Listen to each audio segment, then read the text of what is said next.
Ei, meus queridos, tudo bem? Hoje eu vou te contar um testemunho meu, vou compartilhar com você uma experiência muito recente que eu tive com Deus. Logo depois do nosso último devocional, em março, no mês passado. Na verdade, foi no final daquela mesma semana, em relação à minha vida sentimental, mas que você pode levar para todas as áreas da sua vida. E é uma experiência que está realmente muito ligada à mensagem daquele último devocional, né, que a gente falou sobre buscar a Deus para tomar decisões, né, para as coisas que a gente quer na nossa vida, buscar o direcionamento de Deus. Essa experiência me fez ter uma nova perspectiva a respeito daquela passagem de Tiago, quando fala assim que pedis e não recebeis porque pedis mal. Eu tenho compreensão, claro, conforme o versículo todo, né, que fala que não pedis, não recebeis porque pedis mal, para o gastardes em vossos deleites. Esse é o versículo completo. Então, a gente pede e não recebe quando a gente pede fora da vontade de Deus. Só que essa parte do pedis, não recebeis porque pedis mal, me fez também entender uma outra coisa, é que às vezes a gente não enxerga a maldade que existe atrás do nosso pedido. Às vezes a gente entende que o nosso pedido é bom. Lembra daquele versículo? Há caminhos que ao homem parecem direitos, mas o seu fim são caminhos de morte. O seu fim são caminhos de morte e a gente não vê. Isso aconteceu comigo. Eu via aquilo, o que eu queria, como uma coisa boa e eu não entendia o caminho de morte que me levaria àquele caminho. Eu achava que, Jesus do céu, justamente isso, gente, tá? Era um caminho de morte, existia maldade atrás do meu pedido, se eu recebesse aquilo, e para glória de Deus eu não recebi. Eu já ouvi pessoas cristãs e pastores conhecidos nacionalmente, inclusive, dizendo que Deus não se intromete na sua escolha de vida conjugal. Que Deus não se intromete na escolha do seu parceiro, da pessoa que vai estar com você pro resto da vida, olha só, né? É uma coisa assim que é pro resto da vida e a pessoa dizer que Deus não se intromete, que Deus não se importa com quem que você vai casar. Deus se importa sim, tá? Se você acredita nisso, que Deus não se importa, que isso é uma coisa que você escolhe e Deus simplesmente te abençoa, você vai mudar de ideia hoje. Eu espero que você mude de ideia depois de você assistir, de você ouvir esse testemunho. Deus se importa sim com a escolha que a gente faz. E Deus quer dar direção. Provérbios 3, 5 ao 7, diz assim, não te apoies no teu próprio entendimento. Não é uma coisa que a gente pode escolher e falar, tá tudo certo, vai ser ele. Gente, se fosse assim comigo, eu tava ferrada. A palavra diz, confia no Senhor de todo o seu coração e não te apoies no teu próprio entendimento. Reconhece o Senhor, peça a ajuda do Senhor em todos os seus caminhos e Ele endireitará as suas veredas. Em todos os caminhos, inclusive na vida sentimental. E o Senhor vai dar a direção. Esse vídeo pode acabar ficando um pouquinho extenso, mas pode ter certeza, eu vou trazer aqui o estritamente necessário para que você entenda o contexto desse testemunho, do que eu vivi e também as coisas que o Senhor me ensinou, as lições que eu aprendi a respeito dessa experiência, tá bom? Gente, eu tenho 29 anos, eu me converti aos 14. Então eu cultivo uma vida de oração na presença de Deus, de meditação na palavra, até porque sem isso não tem como estar na presença de Deus, né? Não existe relacionamento com Deus se não existe oração e meditação na palavra. Mas eu confesso pra vocês que a prática do jejum é uma coisa que eu sempre negligenciei muito.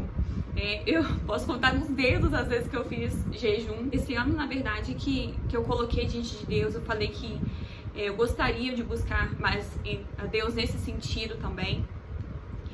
Então, eu coloquei um jejum diante de Deus agora em março, pela minha vida sentimental. Inclusive, quando eu fiz o último devocional, eu estava no final da minha primeira semana do jejum de Daniel.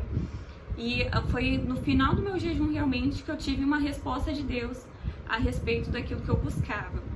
E assim, é um testemunho, gente, que me constrange e que também me enche de alegria, porque eu percebo o quanto Deus foi zeloso com a minha vida. E, sabe, eu não estava percebendo, mas o Senhor me mostrou o zelo dele, do que Ele estava me livrando, e eu vou compartilhar isso aqui com você. E assim, eu vou te contar tudo, desde os primórdios, mas de uma forma bem breve, bem objetiva, para que você entenda todo o contexto, tá? Como eu disse, eu me converti aos 14 anos de idade, e até essa idade eu já havia beijado alguns garotos por aí. Não foram tantos, mas beijei. E no meio da minha conversão, eu falei com Deus que eu não queria mais isso. Eu queria que a pessoa que eu beijasse fosse a pessoa com quem eu fosse namorar, casar e tudo mais. E eu pedia muito a confirmação de Deus, eu pedia que Deus estivesse na direção disso, da escolha dessa pessoa, porque eu lembro de ter ouvido um testemunho uma vez de uma moça que casou com um rapaz, que era da igreja dela e tudo mais, servia a Deus com ela, mas depois que ela casou, o cara levou um monte de ídolos pra dentro de casa, virou a louca e falou que aquilo não era só encenação mesmo, só pra poder casar com ela. Falei, Deus, eu não quero passar por uma coisa assim. O Senhor conhece o coração das pessoas, então preciso que o Senhor me confirme quando essa pessoa chegar. Por causa de histórias como essa, que era importante pra mim que Deus me confirme quando chegar um ser humano que seja bom realmente, né? E eu trago isso aqui, gente, pra que vocês entendam que eu não falo com Deus a respeito da minha vida sentimental quando aparece alguém, não. Eu oro a respeito da minha vida sentimental, há muito tempo. Então, ao longo dessa minha juventude, quando eu conheci alguém que eu a considerava relevante realmente, eu levava pra Deus, orava ao Senhor a respeito. E, gente, Deus nunca me falava nada. Deus nunca me respondeu de ninguém. E isso me doía muito. Eu achava que coisa de ter um relacionamento, de casar, de ter uma família, era uma coisa que só eu queria e que Deus não queria isso pra mim. Porque Ele nunca me respondeu nada. Tem uma palavra em Lucas que Jesus está conversando com um cego e ele fala assim, o que você quer que eu te faça? Se quiseres, que eu veja. E aí Jesus vira e fala, eu quero, então veja. E aí eu via minha vida naquilo ali e eu pensava em Deus respondendo, não quero, né, não tô afim não. Então eu achava que era uma coisa que só eu queria e meu coração doía muito por conta disso. Em 2018 eu conheci alguém. E aí Deus começou a falar comigo a respeito da minha vida sentimental. Aí já na primeira vez que Deus falou comigo, eu pensei logo nessa pessoa, né?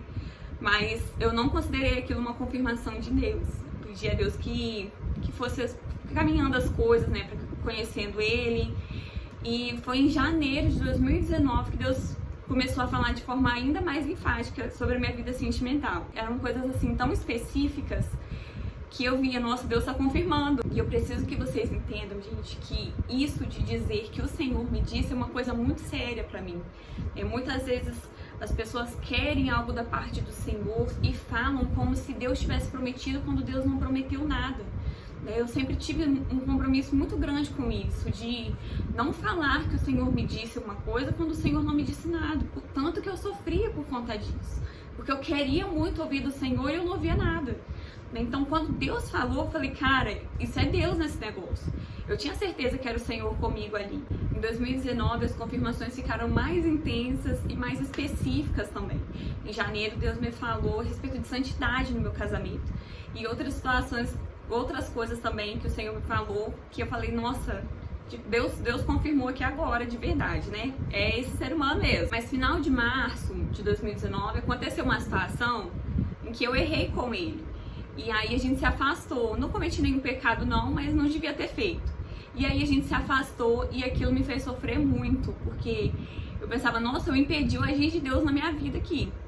Sabe aquela passagem em Isaías que fala assim, que agindo Deus quem impedirá? Falei, aqui ó, eu impedi o agir de Deus na minha vida. Então eu sofri por causa disso, porque uma coisa é Deus não me confirmar nada e dar errado. Outra coisa até quando Deus fala o trem dá errado. Aquilo feriu meu coração. Gente, eu conversava com uma evangelista da minha igreja, né, uma pessoa que eu confio. Então eu abria tudo pra ela e a gente orava, mas o meu coração, ele, sabe, aliviava, mas não sarava. Eu falei, gente, eu vou orar com uma pessoa diferente. Aí eu fui, chamei um dos pastores da minha igreja, conversei com ele orou, e eu saía de lá da igreja, eu vinha pra casa com o coração mais aliviado, dormia melhor. Mas chegava o outro dia, tava tudo lá de novo. E era uma situação tão louca, gente, que eu só sabia chorar. Eu vivia pra chorar, praticamente. Eu respirava assim, da vontade de chorar. E aí eu cheguei numa situação que eu falei com Deus, falei, Deus, assim não dá. Até quando eu vou ficar desse jeito? Preciso que o Senhor intervenha na minha vida e que o Senhor faça alguma coisa, porque assim não dá pra ficar. E aí eu fui no culto, e no culto essa evangelista pregou. E ela mesma, ela fala que a pregação, ela nem entendia nada da pregação, mas ela tava falando aquilo que Deus mandou ela falar. Eu falei, eu entendi essa palavra foi toda pra mim. Inclusive, ela teve uma visão, ela via um muro, sabe, cheio de buracos, e um buraco era tampado, mas depois um outro se abria, e um tampado e outro se abria. Eu falei, gente, é assim que tá o meu coração. Porque quando eu orava com alguém, aliviava, mas logo depois voltava tudo. Então eu me vi muito naquilo. Eu lembro, inclusive, que ela citou um versículo de Jeremias, onde a palavra fala: porventura não há bálsamo em Gileade, não há médico, por que então não teve lugar a cura da filha do meu povo?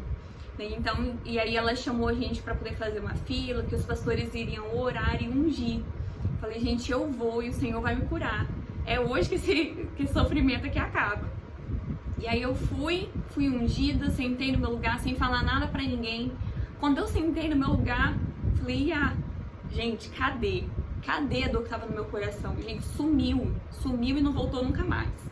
Então isso fica pra você também que porventura esteja passando por uma situação assim, né, está sofrendo por um relacionamento que não deu certo, que você possa buscar em Deus essa cura, essa restauração, porque o Senhor tem restauração para o seu coração, amém? Eu preciso que você entenda também que mesmo a gente tendo se afastado, eu ouvi aquilo da parte do Senhor. Eu sempre tive muita preguiça de ficar orando pelos outros, assim, nesse sentido da minha vida sentimental. Porque se eu buscava em Deus uma resposta, Deus me falava nada, eu não ia insistir em oração por alguém que Deus me falou. Mas como Deus me falou dele, falei, cara, eu vou orar, eu não posso abrir mão disso. Deus me deu muitas confirmações também. Então eu continuei orando e buscando a Deus. Em dezembro de 2019, eu vi algumas coisas acontecendo muito contrárias. E aí eu tive um conflito muito grande com Deus, porque, sabe, a palavra de Deus fala a respeito das coisas cooperarem para o nosso bem, né? E eu não via muito como que eu tava cooperando para o meu bem, não. Falei com Deus, eu tava me sentindo assim muito enganada, sabe? Eu falava com Deus, falei, Senhor, eu não tô entendendo isso aqui. Eu não acredito que o Senhor esteja brincando com os meus sentimentos desse jeito. Eu fui pro culto de noite, era domingo, e teve uma pregadora de fora na minha igreja. E Deus a usa bastante em revelações, né? E aí, teve o final do culto, Deus usou essa ministra para falar com um monte de gente, eu tava lá, né? O pastor permitiu que ela finalizasse o culto, né? Que ela orasse e tal. Mas quando ela foi orar, ela falou bem assim, eu até queria orar, mas Deus não me deixa orar enquanto eu não falar com essa moça aqui. E essa moça era eu. E aí ela me chamou, ela orou por mim. E ela tava me falando, né? Deus me falando através dela, que eu não tava entendendo a situação que eu tava passando, mas que Ele estava me livrando. Só que, gente, eu achava que era um livramento momentâneo, era uma coisa só para aquele momento. Eu não entendia a dimensão da coisa. No ano passado, mesmo gostando muito dele, eu silenciei as publicações dele em todas as minhas redes sociais, né? Facebook e Instagram. Os stories eu já não acompanhava há muito tempo. Mas eu decidi fazer isso também para poder parar de ficar vendo e só orar mesmo, só entregar para Deus. Em julho, mais ou menos assim, metade do ano passado, o meu irmão estava passando por algumas situações. E aí eu fui buscar a Deus em jejum e oração pela vida dele, pela vida do meu irmão. Esse era o propósito do meu jejum. Mas eu também orava pelo ser humano lá, né? E aí, gente, eu tive um sonho na noite do meu jejum. E foi um sonho muito terrível. Gente, eu não desejo mal de ninguém. Não tem ninguém a quem eu queira mal. A gente, como filho de Deus, a gente não pode querer mal para os nossos irmãos. São coisas que não andam juntos. Mas quando eu penso naquele sonho que eu tive, eu acho que nem se eu odiasse muito alguém, se eu fizesse muito mal a alguém, eu teria tido um sonho tão terrível. E foi um sonho tão mal, gente, que eu rejeitei aquilo com todas as minhas forças. Eu rejeitei totalmente aquele sonho. Porque Deus me falou de santidade no meu casamento e aquilo não tinha nada a ver com o que Deus me falou. Então eu rejeitei aquilo, eu falei daquilo com Deus e esqueci aquele sonho. Aquilo vinha na minha mente e eu mandava embora. E como eu falei pra vocês, eu conversei com Deus e falei com o Senhor que eu queria buscar mais a Ele em jejum também. Então em janeiro eu já vinha fazendo alguma coisa ou outra, era muito difícil, mas eu colocava diante de Deus. E em fevereiro só, né, eu já nem acompanhava mais Instagram dele, rede social nem nada. Um belo dia eu decidi entrar de novo, era fevereiro já. E aí, gente, eu vi coisas muito contrárias, extremamente contrárias. E eu falava com Deus, Senhor, isso aqui não dá, desse nível aqui não dá pra ser. E aí eu fui buscar a Deus em jejum especificamente por essa questão que estava acontecendo. E aí eu lembro que eu fiz um dia, eu consegui fazer um dia apenas sem água, foi um jejum de comida total e um jejum de água total, um dia assim. E no segundo dia, né, porque só deu um dia só, no segundo dia eu fiz um jejum só na água. E aí eu alcancei aquilo que o pastor Luciano Subirá, ele chama de testemunho de vitória.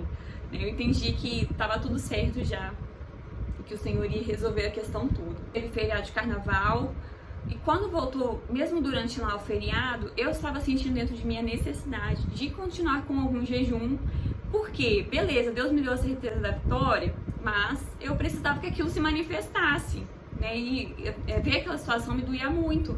Então eu queria que Deus viesse a intervir naquilo. Então eu coloquei diante de Deus um jejum de Daniel, né? Um jejum de 21 dias, comendo apenas verduras, frutas e legumes. E eu colocava minha vida sentimental e toda aquela situação diante de Deus. No nosso último devocional, eu estava no final da minha primeira semana de jejum, isso no mês de março. Aí, gente, faltando 3 dias pro meu jejum acabar, né, do dia 19 pro dia 20 de jejum, né, do antepenúltimo pro penúltimo dia do jejum, eu tive um sonho. Naquele dia, eu havia dormido tipo 18 horas, assim, até as 9 horas da noite.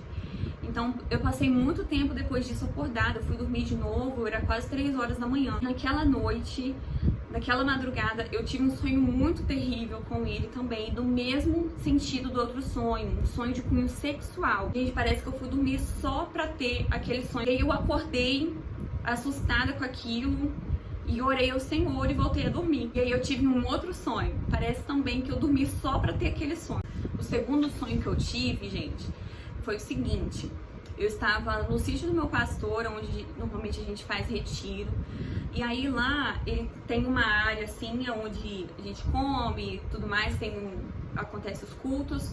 E quando a gente sobe, tem o alojamento das mulheres. Eu estava lá, estava nessa área e fui subir pro alojamento no meu sono.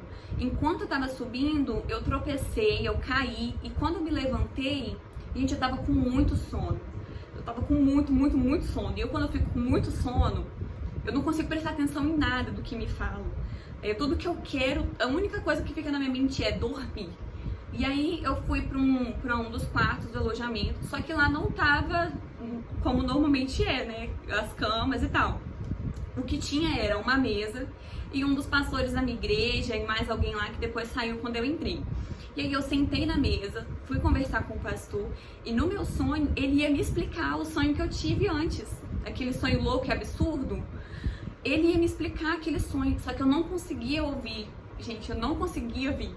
Eu lembro que eu até de olhar pra ele no meu sonho, ele ficava assim meio turvo, de tanto que eu não conseguia prestar atenção nele, que eu não conseguia nem enxergar ele direito, eu tava conseguindo. E aí eu acordei. Daí quando chegou no domingo, eu falei, no culto de noite, falei, eu preciso de uma confirmação do Senhor, o Senhor tem que me confirmar hoje, porque isso daqui não dá pra ser. Esse sonho é um absurdo, não conversa com as coisas que o Senhor me falou de santidade no meu relacionamento, e eu preciso de uma resposta do Senhor. No momento da pregação, era o meu pastor presidente que estava pregando, e ele chegou a falar a respeito de fazer prova com Deus. E aí eu falei, Senhor, eu vou fazer uma prova com o Senhor. Se nessa pregação, se na ministração de hoje, o Senhor falar a palavra conselho, eu vou conversar hoje com o pastor que estava no meu sonho, eu vou contar tudo pra ele e o Senhor vai me dar a resposta hoje da boca dele. O Senhor vai me dar a orientação, o Senhor vai me dar o conselho e pra mim o que o Senhor falar tá resolvido. O que eu quero, o que eu sempre quis, gente, o que eu sempre falei com Deus, o que eu falei de novo nessa oração, o que eu quero é a sua vontade. Se o Senhor não quiser, por mim tá tudo bem, tá tudo certo. Só o que eu preciso é que o Senhor me diga, é que o Senhor me dê o seu conselho. E aí, gente, tava lá, a pregação rolando e eu prestando muito bem atenção pra ver se em algum momento ali ele falava a palavra conselho, enquanto ele ministrava.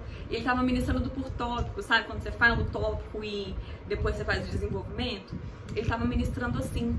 Quando eu penso que não, gente, tá bem eu lá tranquila, e ele fala, conselho. Era o último tópico da ministração da palavra. Eu falei, meu Deus, é hoje. É hoje que eu converso com o pastor. É hoje que esse negócio sai a limpo. Aí no fim do culto eu já tava lá do lado dele, já falei, pastor, posso conversar? A gente conversou e eu contei tudo pra ele. E eu vou contar agora pra você o sonho que eu tive. E você vai entender por que eu rejeitei tanto aquele sonho, gente. O primeiro sonho que eu tive, em meados do ano passado, eu sonhei o seguinte, eu sonhei que eu via, como se fosse uma câmera, eu via esse rapaz num quarto branco, ele estava nu, e uma moça deitada em cima dele, né? E ela de costas pro teto, né? De bruços dele. E aí, você sabe o que ele fazia? Ele pegava o bumbum dela e abria assim e mostrava uma cratera, assim, uma abertura. E ele ficava orgulhoso de que ele tinha feito aquilo nela. E, gente, quando eu acordei, vocês não têm noção não de como que eu tava. E eu rejeitei aquele sonho com todas as minhas forças, porque o que Deus me falou era a respeito de santidade no meu casamento, e aquilo não tinha nada de santo. Nada, nada, nada de santo. Então eu rejeitei completamente aquele sonho. Nosso sonho não é de Deus. E aí, gente, eu fiz o jejum de 21 dias de Daniel, da noite do antepenúltimo dia pro penúltimo dia do jejum, eu tive aquele sonho. E, gente, não que o primeiro sonho tenha sido um sonho tranquilo, foi um sonho muito terrível. Só que quando eu tive o segundo sonho, o sonho da mesma natureza, eu não podia ignorar aquilo de novo. Não era uma coisa que eu podia simplesmente rejeitar outra vez. Eu precisava de um conselho, de uma direção da parte de Deus. E o sonho era o seguinte: eu estava mexendo no meu celular na minha cama. E eu nem sou de mexer no Facebook, gente, mas eu estava no Facebook e, como eu falei pra vocês, ele está silenciado, silenciado no meu Facebook também. Então não tinha condições de aparecer os stories dele, qualquer coisa dele, não tinha condições de aparecer pra mim no Facebook. Mas estava lá, a bolinha dele, ao vivo, ele estava ao vivo no Facebook. E aí eu fui e entrei. Gente, quando eu entrei, eu vi ele estava filmando, ele estava fazendo uma live, tá? Era um lugar bem amplo, uma sala, um cômodo assim bem amplo, com uma luz roxa. Eu lembro que tinha na parede, tinha um sofá branco, iluminado por uma luz roxa, mas eu percebi que era branco. E espelho em cima daquele sofá branco. E ele estava filmando a si mesmo, fazendo sexo com uma moça. Eu lembro até que era uma moça loira, inclusive. Ele estava lá filmando aquilo. E aí eu vi... Gente, eu fiquei assim muito estatalada. Eu fiquei muito assustada com aquilo. E ele chegava perto da câmera e ficava exibindo a moça, ficava mostrando as coisas que ele tinha feito com ela. Aí eu fui sair daquilo. Eu falei, meu Deus, o que tá acontecendo? Isso não está acontecendo. Eu não tô vendo uma coisa dessa, pai. E aí eu vi lá que ele continuava vivo. Falava, gente, eu vou entrar lá e vai estar aparecendo outra coisa. Não vai ser isso. Porque eu não tô ficando... Eu tô doida. Eu tô doida aqui. Eu vou chegar lá e eu vou entender direito o que tá acontecendo. Aí eu fui e entrei de novo e era a mesma coisa. E, inclusive, depois, nesse momento em que eu entrei de novo, mostrou ele e mais outro casal ainda. Tinha mais casal ali, tinha mais um casal também fazendo sexo ali. E aí o vídeo ficou fechado, somente áudio rolando, e ele colocou um recado bem ali. Um recado, e ele estava falando bem assim, que o vídeo ele ia ficar completo em uma outra plataforma. Quem quisesse ver que fosse para outra plataforma, e que os recursos daquele vídeo seriam investidos em pedofilia. Então você imagina como que a pessoa acorda depois de um sonho desse. Como que fica a cabeça do ser humano depois de ter um sonho desse, com a pessoa que ela achava que Deus tinha pra ela. Gente, eu tava assim... No domingo eu não deixei passar, conversei com o meu pastor, contei tudo isso pra ele. E aí ele falou comigo, falou, Letícia, pra mim é muito claro que Deus tá te falando. É que não é ele que Deus tem pra você. E é aqui, gente, que começam os aprendizados que eu tive com essa experiência, essas lições que o Senhor me deu e que eu quero compartilhar para que você também entenda e isso edifique a sua vida. Eu perguntei pro pastor, eu falei, mas e o que você acha a respeito disso? O que você tem a me dizer sobre essa questão de tantas confirmações que eu ouvi da parte de Deus? Porque, como eu falei com vocês, gente, eu levo isso muito a sério. Né? Se eu não acreditasse verdadeiramente que era Deus falando comigo, eu não ia falar, eu jamais acreditaria se eu não tivesse certeza que era Deus comigo. E ele me falou o seguinte, Letícia, sabe quando você quer muito, já viu alguém que quer muito um carro vermelho, o que acontece? Eu falei, nossa, eu entendi. Quando você quer muito, por exemplo, um carro vermelho, você quer porque você quer, você só pensa naquilo. o que acontece? Você sai na rua e você só vê o bendito carro vermelho que você quer. E da mesma forma era comigo. Toda a palavra que Deus me dava a respeito da minha vida sentimental, às vezes eram coisas tão específicas, mas que eu entendia que era dele que Deus estava me falando, quando não era. Deus estava me falando a respeito do meu marido, mas não sobre ele. Mas por conta do meu anseio, eu convertia aquilo para aquilo que eu queria. E eu acreditava com todas as minhas forças que era Deus naquele negócio, quando não era. Daí, o que eu tiro de lição pra mim e que também serve pra você? Gente, as coisas que Deus me falou, eu sei que eu ouvi da parte de Deus. Só que a interpretação daquilo, da minha parte, por causa do anseio do meu coração, estava totalmente equivocada. Então, o que era necessário, o que era preciso, o que foi o que eu fiz? Eu busquei ao Senhor em oração, como eu já buscava, mas eu jejuei. Coloquei o jejum diante do Senhor. E o Senhor, através do jejum, me preparou para entender aquilo que Ele realmente tinha para mim. Ele esclareceu para mim que a minha interpretação estava errada. Ele me mostrou do que Ele estava me livrando e o que Ele realmente tinha para mim, né? Que não era aquilo que eu estava pensando, não tinha relação com Ele. Então, quando a gente busca o Senhor em jejum, gente, a gente fica com a mente mais clara para o Senhor nos fazer entender qual que é a real vontade dele. Fora do jejum, a gente fica muito suscetível a ter essas interpretações erradas, porque é a nossa vontade que está imperando, mas através do jejum a gente nega a nossa vontade. A gente nega nosso próprio querer para ouvir aquilo que Deus quer para nós. E aí isso se faz real efetivamente. Segunda coisa, que é um dos pontos que a gente falou no começo, Deus se importa com a nossa vida sentimental. Tá? Deus se importa com a pessoa que nós escolhemos para passar o resto da vida. Se Deus não se importasse, gente, e as coisas que eu pedi, que as coisas que eu queria que acontecessem realmente, qual que seria o meu fim? Que tipo de vida eu ia ter com uma pessoa dessa? A palavra diz em Isaías, gente, que os caminhos do Senhor são mais altos que os nossos. A gente só consegue ver uma parte do caminho, mas o Senhor conhece além da curva. A gente só vê a bendita da aparência, mas o Senhor enxerga o que está no coração do outro. Então, às vezes, você passa por algumas rejeições na sua vida, assim como eu já passei. Deus está livrando e a gente não entende por quê. Deus estava me livrando desde o começo. Desde o começo, o Senhor estava me livrando e eu não entendia. E por continuar em um engano que... por mais que seja assim, um engano sincero, gente, ainda era um engano. Eu estava totalmente enganada. E o Senhor me mostrou o meu engano. O Senhor me mostrou do que Ele estava me livrando. Eu já ouvi dizer assim que tem muito homem fora da igreja que é mais cristão do que alguém que está dentro da igreja, do que um homem que está dentro da igreja. E, gente, presta atenção. Se a pessoa não reflete a glória de Cristo, se ela não reflete Deus na sua vida, ela não é cristã. Colocar que é cristão na bio do Instagram, colocar que é filha de Deus no Instagram, não faz de você cristão, não faz de você filho de Deus. O que faz você ser filho de Deus é você ter compromisso em um relacionamento com Deus e viver de forma que agrade a Deus, estando na frente das pessoas, estando sozinho. Se a pessoa está dentro da igreja, mas ela não tem compromisso em um relacionamento com Deus e uma vida de santidade, ela não é cristã. Essa experiência, ela me ensina muito a respeito de temor também, gente. O Salmo de número 5, ele fala assim: pela manhã ouvirás a minha voz, ó Senhor.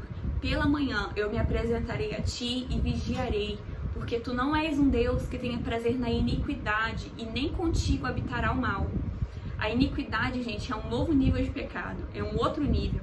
O pecado é uma coisa que você comete isoladamente, por negligência, por descuido. Mas a iniquidade é quando a pessoa toma aquele pecado para si como normal, já não tem arrependimento a respeito dele, há muito tempo. A pessoa não tem arrependimento a respeito daquele pecado. Ela anda naquilo com orgulho. Ela sente prazer naquele caminho. Para ela, aquilo faz parte da vida dela e ela não abre mão. Deus não tem prazer na iniquidade, com Ele não habita o mal. Aquele que se faz amigo do mundo constitui-se inimigo de Deus. E aqueles que estão na carne não podem agradar a Deus. O Salmo de número 42, versículo 7, diz que um abismo chama outro abismo. A gente precisa ter cuidado. Pecou, corre para o Senhor. Corre para se arrepender e mudar essa rota. A Bíblia diz que aquele que confessa os seus pecados e deixa, alcança misericórdia. Você pode alcançar misericórdia no Senhor, você pode buscar em Deus uma mudança e não ficar caindo mais nos mesmos erros. Porque um abismo chama outro abismo, um pecado chama outro pecado. E quando a pessoa não se arrepende, quando a pessoa não busca em Deus uma transformação, ela cai na iniquidade. Ela cai no caminho de estar sempre praticando aquilo e depois não ter nem mais vergonha daquele pecado, de nem se arrepender mais. Ela não procura mais em Deus uma mudança, não busca um arrependimento. O pecado nunca se limita a si próprio. Se a gente não buscar em Deus um arrependimento, os pecados vão ficando cada vez mais profundos. E aí o que a palavra de Deus diz? O provérbio que fala: o homem que muitas vezes repreendido endurece a cerviz, será quebrantado de repente sem que haja cura. Meus irmãos, a palavra de Deus fala bem assim: aquele que quiser vir após mim, negue-se a si mesmo e siga-me. O Espírito Santo opera em nós um arrependimento, o Espírito Santo opera em nós nos convencendo do pecado, da justiça e do juízo. E cabe a nós apagar ou não a ação do Espírito Santo na nossa vida. Cada vez que a gente peca e não busca, a gente está se afastando cada vez mais, a gente está resistindo cada vez mais ao Espírito Santo. Pode sim chegar a um nível onde não haja mais retorno, não porque Deus não pode alcançar, não porque o Senhor não é poderoso para fazer, mas porque você não quer. Mas porque a pessoa decidiu para si que é aquilo que ela quer para sua vida. O que a palavra de Deus diz, que a gente falou? Aquele que quiser vir após mim, o Senhor não vai te obrigar a nada. É a sua decisão que faz você seguir a Deus ou não. É através das suas atitudes, das suas decisões que você mostra que você quer servir a Deus ou não. O Espírito Santo nos fala a respeito dos nossos erros, a respeito dos nossos pecados, porque Ele quer operar em nós santidade. Se não fosse isso, não teria sentido. O Espírito Santo de Deus quer operar em nós santidade. E a palavra de Deus fala que o Senhor é poderoso para nos livrar de tropeçar. A gente pode seguir a Deus, a gente pode servir a Deus em uma vida de santidade, mesmo estando em um mundo corrompido.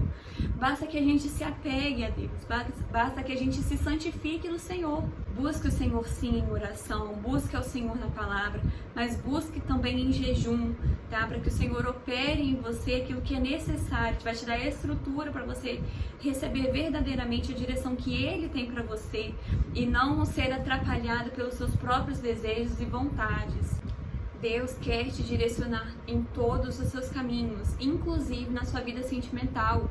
Deus não quer que você se case com qualquer um, com alguém que vai ser maldição para sua vida, que vai ser pedra de tropeço para você na sua fé.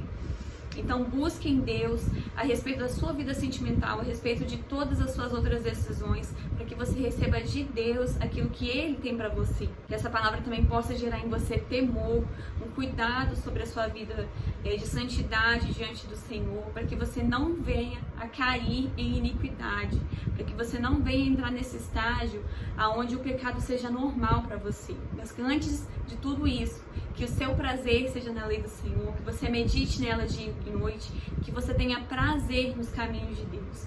Se esse momento aqui foi importante para você, me conta nos comentários, eu quero saber. E também compartilha com outras pessoas, gente.